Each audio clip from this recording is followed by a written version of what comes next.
वह वापस घर की तरफ नहीं लौटता, बल्कि आगे पीछे गांव के कुछ लोगों से काम का पता करता रहा, लेकिन किसी के पास भी कोई काम नहीं मिला। अपने गांव में तो मुझे कोई भी काम नहीं मिल रहा और बाहर किसी दूर के गांव में मैं काम नहीं कर सकता। मेरी बीमार बेटी घर पर है, मुझे जल्दी घर भी आना होता है। मैं क्या करूं? अभी रात होने में भी समय है। मैं और किसी से काम का पता करता हूं, शायद कहीं कोई मजदूरी ही मिल जाए ताकि मैं अपनी बेटी के लिए दवाइयां और खाने पीने की चीजें ले सकूं। एकदम किस्मत मुझे किस मोड़ पर ले आई है, न जाने भगवान की क्या मर्जी है। रघु काम की तलाश में भटकता रहा, लेकिन उसे कोई काम नहीं मिला। वह रात को मायूस होकर घर की तरफ लौटा। घर पहुंचते ही उसकी बेटी ने पूछा, पिताजी क्या हुआ, आपको कोई काम मिला या नहीं? नहीं बेटी, सुबह से शाम तक काम की तलाश करता रहा, लेकिन किसी ने भी काम नहीं दिया। लेकिन तुम चिंता मत करो, मैं कल फिर से काम का पता करूंगा।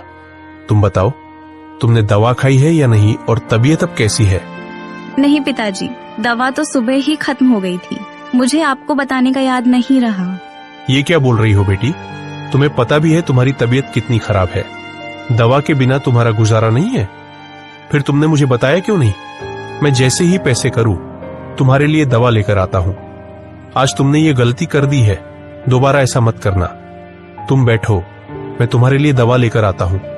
पिताजी रात हो चुकी है, मुझे अकेले घर डर लगेगा। अब आप रहने दीजिए। वैसे भी आपके पास तो पैसे भी नहीं है, फिर मेरी दवा कैसे लाएंगे? बेटी, तुम्हारी दवा के लिए मैं किसी से पैसे उधार ले लूंगा, लेकिन मैं तुम्हारी दवा जरूर लेकर आऊंगा। तुम थोड़ा इंतजार करो। नहीं पिताजी, आप रहने दीजिए, सुबह ले आएंगे। मेरी तबीयत अब कुछ बेहतर है। ए भगवान, अब ये गाजरें जल्दी से जल्दी उग जाए ताकि मैं इन्हें बेचकर अपने घर का खर्च चला सकूं। रघु खेत पर काम करके जब घर गया तो उसने देखा कि उसकी बेटी जमीन पर गिरी हुई थी। रघु ने जल्दी से बेटी को उठाया, चारपाई पर लिटाया और उसके मुंह पर पानी डाला। बेटी उठो, क्या हुआ तुमको? देखो मैं आ गया हूं, जल्दी आंखें खोलो। कुछ देर तक बेटी ने आंखें खोली। रघु को भी समझ आ चुकी थी कि एक दिन दवा न लेने की वजह से उसकी बेटी की यह हालत हुई है। मुझे जैसे भी करके अपनी बेटी के लिए दवा लानी होगी। मेरे पास जीने का एक ही सहारा है। अगर इसे भी कुछ हो गया तो मैं तो जीते जी मर जाऊंगा। मैं आज ही दवा लेकर आऊंगा। बेटी, तुम अपना ख्याल रखो, मैं तुम्हारे लिए दवा लेकर आता हूं। और हां, बिल्कुल भी उठना नहीं, मैं थोड़ी ही देर में आ जाऊंगा। अपना ख्याल रखना। रघु सीधे अपने एक दोस्त के पास गया जो दूसरे गांव के जमींदार का नौकर था। दूसरे गांव का जमींदार लोगों को सूद पर पैसे देता था। रघु सीधे उसके पास गया और जाकर बोला, अर्जुन भाई, मुझे पैसों की बहुत सख्त जरूरत है। मेरी बेटी के लिए दवा लेनी है। मुझे अपने मालिक से कुछ रकम सूद पर उधार दिला दो। तुम्हारी बहुत मेहरबानी होगी। रघु, मैं तुम्हें पैसे तो दिला दूंगा, लेकिन मेरा मालिक बहुत खतरनाक आदमी है और वह सूद भी बहुत ज्यादा लेता है। अगर तुम समय पर पैसे नहीं दे सके तो वह तुम्हारे साथ अच्छा व्यवहार नहीं करेगा, बल्कि तुम्हारा खेत रख लेगा। अच्छी तरह सोच समझ लो। अगर तुम वादा करो कि समय पर पैसे लौटा दोगे तो मैं तुम्हें कम सूद पर रकम दिला दूंगा, लेकिन फिर समय पर पैसे चुकाने होंगे। अर्जुन भाई, मैं समय पर रकम अदा कर दूंगा। मुझे बस 3 महीने का समय चाहिए। मैंने अपने खेत में गाजरें लगा दी है। जैसे ही वे उगेंगी मैं सारी गाजरें बेचकर पैसे लौटा दूंगा। अगले दिन सुबह से ही मोहन के घर में हलचल शुरू हो गई थी। सरला घर को साफ सुथरा कर रही थी और गीता को सादगी से तैयार कर रही थी। घर छोटा था, लेकिन साफ सफाई और अपनापन साफ झलक रहा था। थोड़ी देर बाद बाहर से बैलगाड़ी रुकने की आवाज आई। लगता है जमींदार जी आ गए। मोहन जल्दी से बाहर जाता है। सामने जमींदार बहादुर सिंह और उनका बेटा रमेश खड़े होते हैं। नमस्ते जमींदार साहब, हमारे छोटे से घर में आपका स्वागत है। नमस्ते मोहन। घर छोटा हो या बड़ा, दिल बड़ा होना चाहिए। हमें तो तुम्हारा अपनापन दिख रहा है। सब अंदर बैठते हैं। सरला पानी लेकर आती है। नमस्ते जी, आप लोग कुछ लीजिए। नमस्ते बहू, आप लोगों ने बहुत सम्मान दिया। थोड़ी औपचारिक बातें होती हैं। मोहन, हमने तुम्हारी बेटी के बारे में बहुत अच्छा सुना है। संस्कार सबसे बड़ी चीज होती है। जी साहब, हम तो बस बच्चों को अच्छे संस्कार देने की कोशिश करते हैं, बाकी सब भगवान की मर्जी है। यही सबसे बड़ी दौलत है। कुछ पल बाद बहादुर सिंह मुस्कुराकर कहते हैं, अगर ठीक लगे तो लड़की को बुला लीजिए। जी अभी बुलाती हूँ। सरला अंदर जाती है और गीता को लेकर आती है। गीता सिर झुकाकर सादगी से चलती हुई सबके सामने आकर खड़ी हो जाती है। रमेश पहली नजर में ही गीता को देखता है। उसकी सादगी, शांति और विनम्रता उसे तुरंत पसंद आ जाती है। बेटी, तुम्हारा नाम क्या है? जी गीता। बहुत अच्छा नाम है। तुम घर के कामकाज संभाल लेती हो? जी जितना हो सके मैं माँ का हाथ पटा देती हूँ। रमेश गीता को ध्यान से देखता है, फिर धीरे से बोलता है, पिताजी, मुझे गीता पसंद है। इनकी सादगी और बात करने का तरीका बहुत अच्छा है। ऐसी ही जीवन साथी की मुझे तलाश थी। ये हमारे लिए बहुत बड़ी बात है साहब। मोहन, हमें किसी लेन देन की जरूरत नहीं है। हमें सिर्फ अच्छी बहू चाहिए। इतना सुनकर माहौल खुशियों से भर जाता है। तभी एक कोने में खड़ी नीलम हल्की हंसी के साथ तंज कसती है। वाह दीदी, पहली ही नजर में पसंद आ गई आप। सच में किस्मत हो तो आपकी जैसी हो। सब थोड़ी देर के लिए चुप हो जाते हैं। नीलम आगे बोलते हुए हल्की कड़वाहट के साथ, बस थोड़ा सा सीधा साधा बन जाओ और सबको अपना बना लो, है ना दीदी? रमेश को ये बात मजाक जैसी लगती है। वो हल्का मुस्कुरा देता है। लगता है आप अपनी बहन से मजाक कर रही हैं।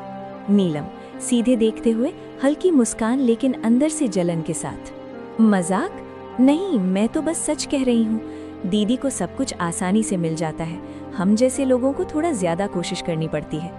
माहौल थोड़ा असहज हो जाता है। गीता चुप रहती है और सरला नीलम को इशारे से चुप रहने को कहती है। बच्चे हैं, मजाक तो चलता रहता है। लेकिन रमेश के मन में हल्का सा सवाल जरूर पैदा हो जाता है। घर में खुशी तो है, लेकिन नीलम की जलन अब साफ दिखाई देने लगी है। अगले दिन सुबह से ही मोहन के घर में हलचल शुरू हो गई थी। सरला घर को साफ सुथरा कर रही थी और गीता को सादगी से तैयार कर रही थी। घर छोटा था, लेकिन साफ सफाई और अपनापन साफ झलक रहा था। थोड़ी देर बाद बाहर से बैलगाड़ी रुकने की आवाज आई। लगता है जमींदार जी आ गए। मोहन जल्दी से बाहर जाता है। सामने जमींदार बहादुर सिंह और उनका बेटा रमेश खड़े होते हैं। नमस्ते जमींदार साहब, हमारे छोटे से घर में आपका स्वागत है। नमस्ते मोहन, घर छोटा हो या बड़ा, दिल बड़ा होना चाहिए। हमें तो तुम्हारा अपनापन दिख रहा है। सब अंदर बैठते हैं। सरला पानी लेकर आती है। नमस्ते जी, आप लोग कुछ लीजिए। नमस्ते बहू, आप लोगों ने बहुत सम्मान दिया। थोड़ी औपचारिक बातें होती हैं। मोहन, हमने तुम्हारी बेटी के बारे में बहुत अच्छा सुना है। संस्कार सबसे बड़ी चीज होती है। जी साहब, हम तो बस बच्चों को अच्छे संस्कार देने की कोशिश करते हैं, बाकी सब भगवान की मर्जी है। यही सबसे बड़ी दौलत है। कुछ पल बाद बहादुर सिंह मुस्कुराकर कहते हैं, अगर ठीक लगे तो लड़की को बुला लीजिए। जी अभी बुलाती हूँ। सरला अंदर जाती है और गीता को लेकर आती है। गीता सिर झुकाकर सादगी से चलती हुई सबके सामने आकर खड़ी हो जाती है। रमेश पहली नजर में ही गीता को देखता है। उसकी सादगी, शांति और विनम्रता उसे तुरंत पसंद आ जाती है। बेटी, तुम्हारा नाम क्या है? जी गीता। बहुत अच्छा नाम है। तुम घर के कामकाज संभाल लेती हो? जी जितना हो सके मैं माँ का हाथ पटा देती हूँ। रमेश गीता को ध्यान से देखता है, फिर धीरे से बोलता है। पिताजी, मुझे गीता पसंद है। इनकी सादगी और बात करने का तरीका बहुत अच्छा है। ऐसी ही जीवन साथी की मुझे तलाश थी। ये हमारे लिए बहुत बड़ी बात है साहब। मोहन, हमें किसी लेन देन की जरूरत नहीं है। हमें सिर्फ अच्छी बहू चाहिए। इतना सुनकर माहौल खुशियों से भर जाता है। तभी एक कोने में खड़ी नीलम हल्की हंसी के साथ तंज कसती है। वाह दीदी, पहली ही नजर में पसंद आ गई आप। सच में किस्मत हो तो आपकी जैसी हो। सब थोड़ी देर के लिए चुप हो जाते हैं। नीलम आगे बोलते हुए हल्की कड़वाहट के साथ, बस थोड़ा सा सीधा साधा बन जाओ और सबको अपना बना लो, है ना दीदी? रमेश को ये बात मजाक जैसी लगती है। वो हल्का मुस्कुरा देता है। लगता है आप अपनी बहन से मजाक कर रही हैं। नीलम सीधे देखते हुए हल्की मुस्कान, लेकिन अंदर से जलन के साथ। मजाक नहीं, मैं तो बस सच कह रही हूँ। दीदी को सब कुछ आसानी से मिल जाता है, हम जैसे लोगों को थोड़ा ज्यादा कोशिश करनी पड़ती है। माहौल थोड़ा असहज हो जाता है। गीता चुप रहती है और सरला नीलम को इशारे से चुप रहने को कहती है। बच्चे हैं, मजाक तो चलता रहता है। लेकिन रमेश के मन में हल्का सा सवाल जरूर पैदा हो जाता है। घर में खुशी तो है, लेकिन नीलम की जलन अब साफ दिखाई देने लगी है। से ही सुरेश की बीवी कुछ न कुछ नया बनाकर खाती रहती थी। लेकिन एक दिन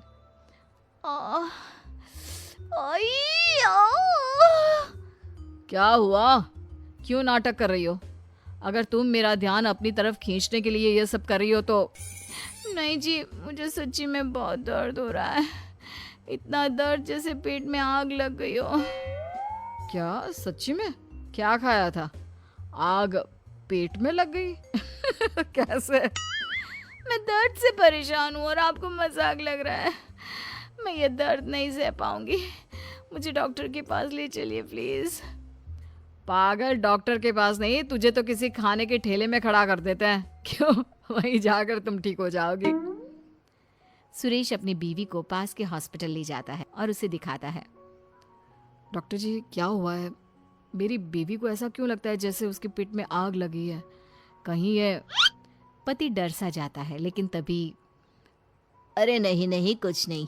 वो क्या है ना, लगता है आपकी बीवी कुछ ज़्यादा ही तीखा खाना खाती है। अब आजकल की औरतें कहाँ ऐसा खाना खाती हैं, लेकिन अब इसी के कारण इनके पेट में इन्फेक्शन हो गया है। अच्छा, तो डॉक्टर ये इन्फेक्शन सही कैसे होगा?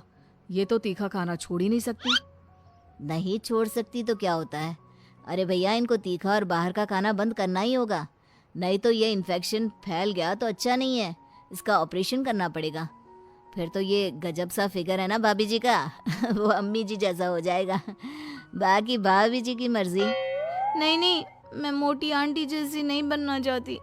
पर डॉक्टर साहब, अच्छा मैं ये सब खाना छोड़ दूंगी।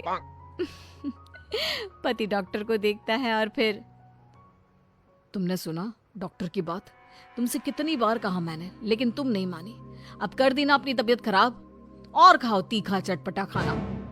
तुम अब चिढ़ाओ मत मुझे। अच्छा, तुम ये डॉक्टर से पूछ कर आओ ना कि हफ्ते में एक दिन खा सकते हैं क्या? उस वक्त तो डर के मैंने बोल दिया था, लेकिन अब मुझे मुश्किल लग रहा है। यहाँ जान पर बनाई है और इसको खाने की पड़ी है। अभी भी आधी रात को मेरी नींद खराब कर तुमको अपने खाने की चिंता हो रही है। यार कुछ तो सुधर जाओ। तभी सास बच्चे को लेकर आती है। बेटा, ये छोटू भी पता नहीं क्यों पेट पकड़ कर बैठा है, जरा देख ले। अब इसे क्या हो गया? माँ, मुझे तो डर लग रहा है कि कहीं इन दोनों का ही ऑपरेशन ना करवाना पड़ जाए। अरे पर तू पैसे कहाँ से लाएगा? वैसे बहू के गहने हैं ना, उसे बेच सकते हैं हम।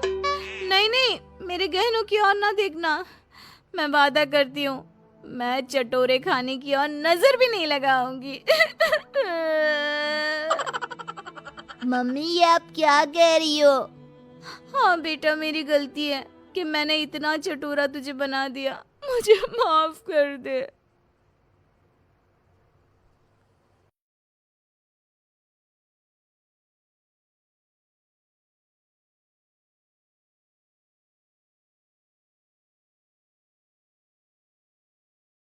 मुझसे कहती है पापा बाद में देती हूँ, अभी तो डांस कर रही हूँ मैं, डिस्टर्ब मत करो। माँ पापा, आपकी बात सही है। अमृता के ऊपर तो डांस करने का नशा कुछ ज्यादा ही सवार हो गया है। लगता है इसके पुराने काम का भूत इसके सिर में फिर से घुस गया है। अरे लेकिन बेटा, हम क्या करें? अब ये पूरा दिन इसी तरह नाचती रहेगी तो कुछ अजीब नहीं लगेगा? एक दिन दिनेश और उसका परिवार जंगल में पिकनिक मनाने जाने का प्लान करता है। दिनेश, उसकी पत्नी अमृता और माँ बाप चारों मिलकर जंगल में पिकनिक मनाने पहुंच जाते हैं। लेकिन तभी वहां पर जंगल के लोग उन्हें घेर लेते हैं। अरे क्या मुसीबत है ये? कौन है ये लोग? ये तो हमें जिंदा जलाकर खा जाएंगे। अब हमें कौन बचाएगा? सही कहती हूँ माँ, ये तो जंगली लोग हैं, ये हमें जिंदा नहीं छोड़ने वाले। अरे डरने से बेहतर होगा कि हम अपने आप को बचाने का कोई उपाय सोचें। तुम्हारा क्या है, तुम तो नाचने लग जाओगी। तुम्हारा दिमाग भी काम करता है और तुम्हारे तो पैर भी काम करते हैं। अरे माँ, ये लड़ने का वक्त नहीं है, हमें कुछ सोचना पड़ेगा। अब सोचने से कुछ नहीं होने वाला, ये जंगल के लोग हमें पका कर खा जाएंगे। वो जंगली लोग दिनेश और उसके परिवार के हाथ पैर बांधकर उन्हें मारने की तैयारी करने लगते हैं, लेकिन उससे पहले वो आग जलाकर जोर शोर से नाचते हैं। उन्हें नाचता देखकर अमृता के अंदर की नर्तकी भी बाहर आ जाती है और वो पेड़ से बंधे बंधे ही जोर जोर से अपने पैरों से ठुमके लगाने लगती है। तभी एक जंगली बोल पड़ता है, लड़की, तुम यहाँ पेड़ से बंधे बंधे क्यों नाच रही हो? क्योंकि मुझे तुम जंगलियों से ज्यादा अच्छा डांस करना आता है। अरे जाओ जाओ, हम जितनी तेज डांस करते हैं उतना तो तुम कर ही नहीं सकती। लगा लो शर्त। अच्छा ठीक है, लगी शर्त। अगर तुमने हमसे ज्यादा अच्छा और तेज डांस किया तो हम तुम्हारे परिवार को जिंदा छोड़ देंगे। और अगर तुम हार गई तो हम तुम सबको जिंदा जलाकर खा जाएंगे। अच्छा ठीक है, मुझे तुम्हारी शर्त मंजूर है। अब बजाओ तुम्हारा जंगली ढोल, देखते हैं कौन कितना डांस करता है। वो जंगली लोग जोर जोर से ढोल बजाकर नाचना शुरू कर देते हैं। दिनेश और उसका परिवार उनके नाच की स्पीड देखकर दंग रह जाता है। अमृता भी उनके साथ बराबर से नाचने की कोशिश कर रही थी। धीरे धीरे अमृता ने अपने डांस की स्पीड को कम कर दिया। क्या हुआ, हवा निकल गई तुम्हारी? बढ़िया ही हमसे जीतने वाली। बस 1 मिनट रुक जाओ, तुमको तो मैं अभी बताती हूँ।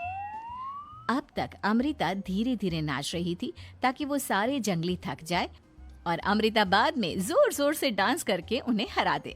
और ऐसा ही हुआ। अमृता ने अब तेज स्पीड से नाचना शुरू कर दिया। सारे जंगली अब तक थक चुके थे।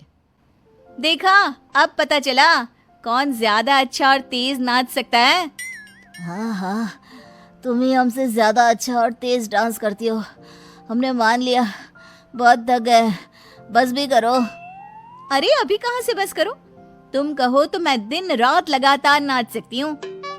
हम तुम्हारे आगे हार